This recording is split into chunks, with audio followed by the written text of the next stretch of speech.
know, there are no other people's children. It doesn't matter what color their eyes and hair are, what nationality they are, or what they look like. It is more important that you love him at first sight.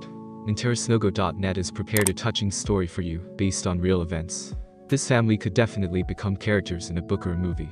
It's hard to believe that this could actually happen. Vladimir and Olga began living together when they were already married. They both had children. However, there is no point in telling what happened before their relationship. They had everything in their life together except children. Their age did not allow them to have a child together, though the couple dreamed of it. They did not live in great luxury. However, both felt that their love was pouring out over the edge. Vladimir was ready to work tirelessly to provide for the family. And Olga was ready to keep the peace and comfort. It was decided to adopt the child who had been left without a family. All the documents had been collected and all that was left was to wait.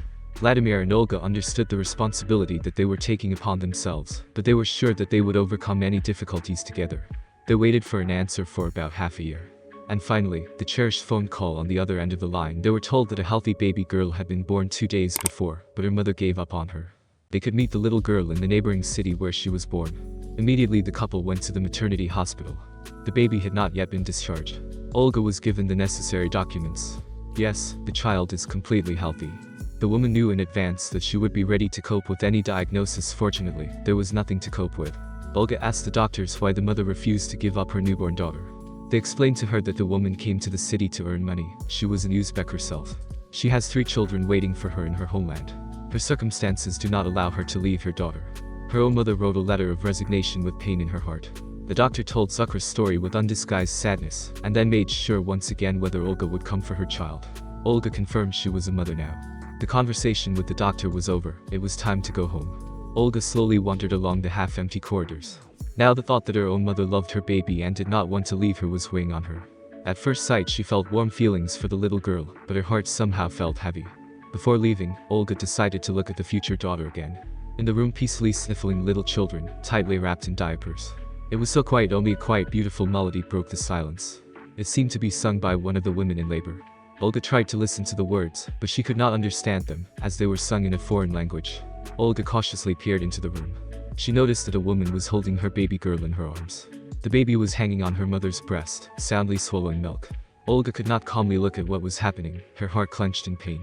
She realized that it was impossible to replace her own mother with her baby. The woman looked at Olga. The stranger's eyes were full of tears.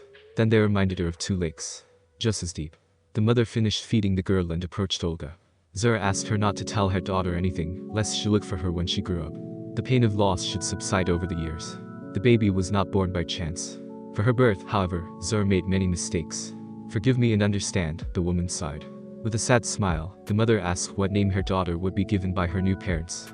Olga still couldn't come to her senses and whispered quietly that the baby girl would be called Masha. The mother smiled. She thought the name was beautiful, but in the end she suggested that the girl be called Eva. The next day Zucker was gone. Olga spent a day by the girl's side, who had been crying and refusing to eat for a long time. Only toward evening did the tired little girl drink milk from a bottle.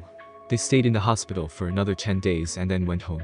Vladimir reverently held his daughter in his arms and affectionately called her little. Olga cautiously asked if her husband liked the name Eva. Eva means life, Zucker's words came to mind. The newly minted father looked lovingly at the baby and agreed. Eva is indeed a fitting name. That night little Eva fell asleep in her crib. She smiled in her sleep, and most likely still heard her mother's sweet song in her native tongue. Perhaps the song told of distant lands and the 2 blue-eyed lakes that the girl had last seen in the hospital.